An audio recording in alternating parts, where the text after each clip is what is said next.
Welcome to the Whiskey Explorer.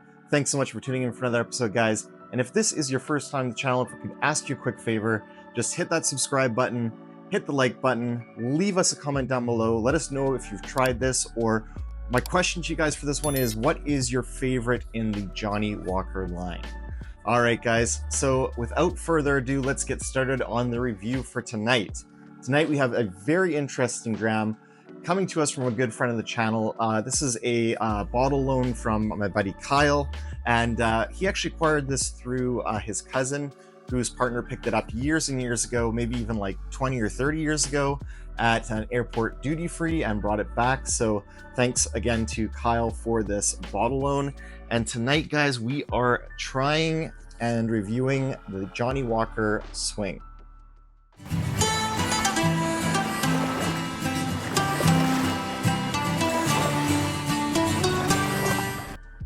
All right, guys, so if we look at the bottle here, just gonna hold it up for you guys, see there that it's a duty-free. So this is a duty-free, or in other words, a airport exclusive of the Johnnie Walker Swing.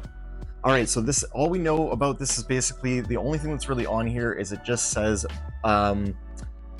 blended Scotch whiskey distilled in Scotland.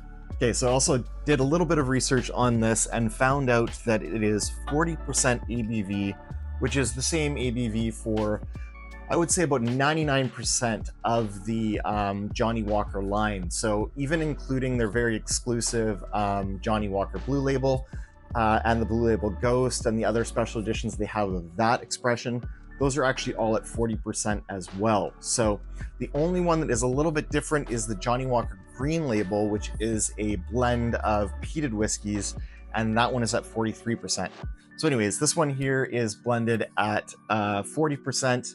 The party trick here, the real gimmick to this bottle, is it's called Johnnie Walker Swing because if you check this out right here, you can actually tilt the bottle and release it, and it'll actually rock back and forth, so it swings back and forth. So again, just probably a kind of a cheap gimmick there, but we shall try the juice inside and judge it on that. All right, guys, so let's get a quick pour of this going. So the Johnnie Walker Swing, so we've got a screw cap on the bottle here. And so actually, we opened this, so although it is probably like 20 years old or 30 years old, who knows exactly how long ago it was purchased, this is actually still totally intact, and we're able to try it out and sample it tonight, because largely because of that screw cap. A lot of the times if you have an older decanter and it's got a cork on it, the cork either breaks or is moldy and kind of, you know, contaminates or taints the whiskey. This one on the other hand is a screw cap, so still all good to go. Let's have a quick look at the color on the glass. Although we know that with Johnnie Walker, there's almost certainly caramel coloring, that E150 that is added to scotches, so they look the same across product line. So like one bottle of Johnnie Walker Swing, if it's on the shelf in a liquor store and it's next to another bottle of Johnnie Walker Swing, it's going to have the same color. So you get consistency when they can sort of tint it or dye it with that caramel coloring. We of course prefer no coloring, no chill filtration, but this is certainly chill filtered, I have no doubt. And also, again, that caramel coloring looks definitely to be present there, because we're looking at a kind of a nice mahogany, kind of golden amber tone to the whiskey there. All right. And I actually, in my research, found out that this was an airport exclusive, or what they call a travel exclusive. But then, as sometimes these travel exclusives do, it did make its way onto some shelves. I haven't seen this here in Canada, but I do know that it was released in Europe and I think the United States as well. So anyways, guys, let's jump into the review here, guys. Let's take a nosing here on the nose. Let's see what we can find on this one. Cheers. Oh, wow. Okay. So right away, there is like a massive, massive amount of sherry influence on the nose here. Like, that's almost like the most sherry to dram that I've ever smelled. That is so crazy, because it's 40%, but I mean, that sherry note is just leaping out of the glass. It's very, very, very dominant on this dram. And I don't know the casking on this, so I would assume it's a mix of sherry finished barrels and ex-bourbon barrels. Don't know, but I'm certainly getting a ton of sherry on the nose here. That's totally dominant. So sherry, marzipan, a little bit of burnt toast, buttered toast. There might be just a hint, like just a whisper of peat hanging out in the background there, but it's very subtle.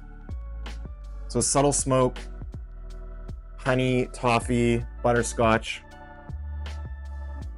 caramel. There is a little bit of ethanol hit to this as well, which I'm pretty sure is probably the grain whiskey that's in there.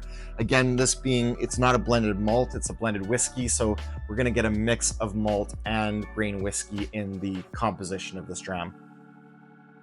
All right, guys, let's go in for a taste on the palate. Cheers.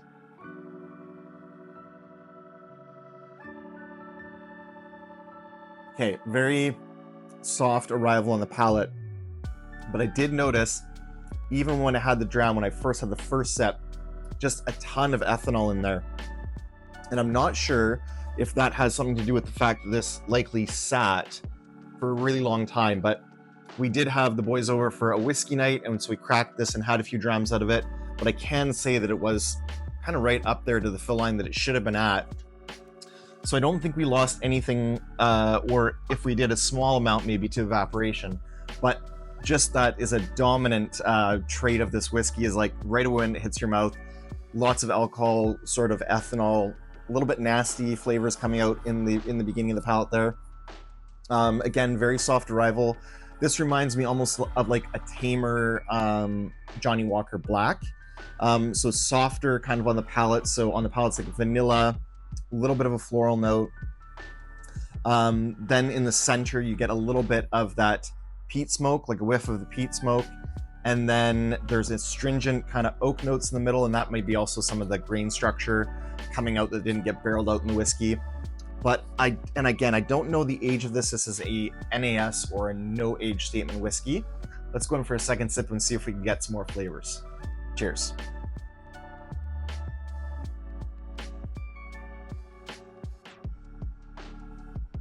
Again, soft arrival, buttered toast, a little bit of burnt toast maybe, grain. Definitely that sherry influence is coming through in the mid palate. A little bit of the light smoke, vanilla, light butterscotch. Certainly not at all an undrinkable dram. In fact, it's quite crushable. So I could see, you know, going through half a bottle of this on a good whiskey night, no problem. There's nothing really super offensive here to the flavor. It's just, does it really stand out? No, it doesn't. But is it a serviceable, you know, blended whiskey? Absolutely. So this might be something you start your night with, but by no means is it going to blow your socks off. Kind of your perfectly kind of average blended Scotch whiskey. Yeah. So what can I say about this whiskey? Well, if you do pick it up, you have to go in there with fairly, I would say, lower expectations. So you can't expect the world of this, especially considering it's a no age statement blended Johnnie Walker product. Again, it's a very drinkable blended Scotch, but don't you get your hopes up for anything much more than that. All right, guys, and that'll do it for this review of Johnnie Walker Swing. Thank you again so much to Kyle for the loan on the bottle. Until next time, may your sails be full and your drams be fuller. Cheers.